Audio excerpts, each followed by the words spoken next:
logic is simple. If you want something, you have to do it yourself. That includes creating the career you want. Dr. Luana Grant is here with 4 pieces of advice. And we also have Darian and Monica Lewis from the Monica Lewis School of Etiquette with the career-killing moves to avoid. Good morning, all 3 of you. Good morning. Good morning. Well, we're so happy to have you here. You're visiting from North Carolina. Yeah. Very nice. All right. So I think when you're young, there's a lot of people who think, okay, I know what I want to do. And then you get into your career and you're like, this isn't what I'm really passionate or engaged with. So that leads us to your first tip.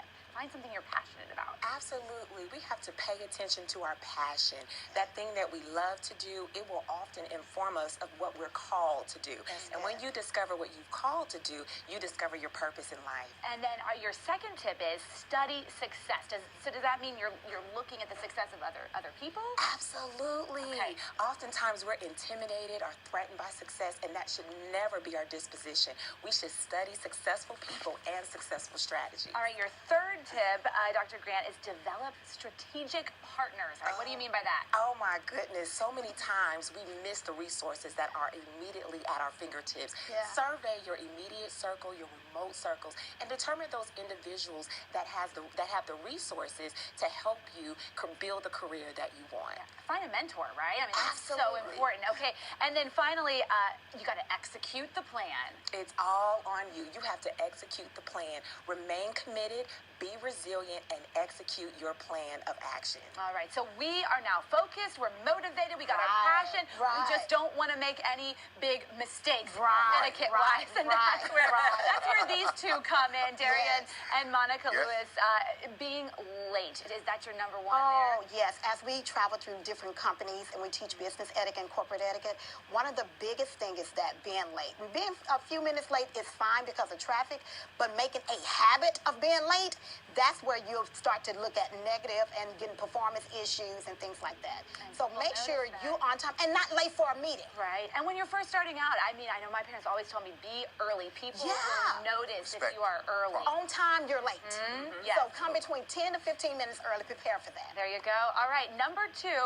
Oh boy, constant complaining. That's right. You don't want to be labeled as nagging Nancy in the office. Everything is a complaint. Everything you have a problem with. You don't want to be viewed as obstinate or resistant to change. Companies really value people who are agile and responsive to change because the work situation changes and our industry changes. So you have to be able to evolve and adapt with those changes. All right, number 3. This is a millennial term, right? Okay, there's a thing as being too basic. There's also a thing as being too extra. That's right. Being too extra at company events. Okay, so you've had too many drinks, or you've said too much, or you've gotten yourself involved in a conversation that you shouldn't. You've gone too far. You've been too extra, too over the top, too overly animated, or too overly opinionated. Those things are very bad for your career. Monica, would you say your husband's socks are too Yes, extra? these socks always extra. Hold them up, Darian. Hold up your socks. Yeah, take a look. Take them all in. I like Take them all them. in. I like them. Happy socks. Yes, sir. Okay, number 4, abusing sick or vacation days to avoid work. As you know, everyone gets vacation days, PTO days. That's a part of your compensation plan.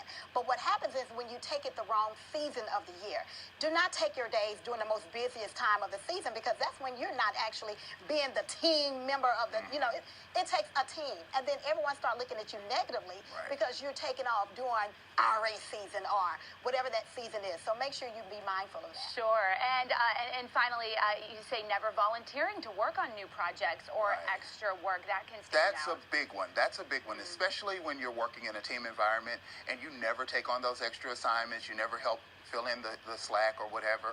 Those things will impact you negatively, especially in your performance review. Well, everybody can see all 3 of you this weekend, tomorrow. Tell us about your big event. It's going to happen. It's going to take place tomorrow. It's called Breaking Bad in Business, and it's going to take place at the University of Houston downtown. Starts at 9 a.m. to 1 p.m. It's going to be 4 amazing hours with me, Monica, and Dr. Grant, as well as Crystal Stewart. And we even have Ramsey McCoy who's going to come in, and we're going to talk about all of those things that may be sabotaging your career, how to break them, and how to excel and win in business. Wonderful. It sounds like a lot of good takeaways from people. Yes, indeed. Thank you all so much for coming in. Thank you. We appreciate it. Have a great weekend. Excellent.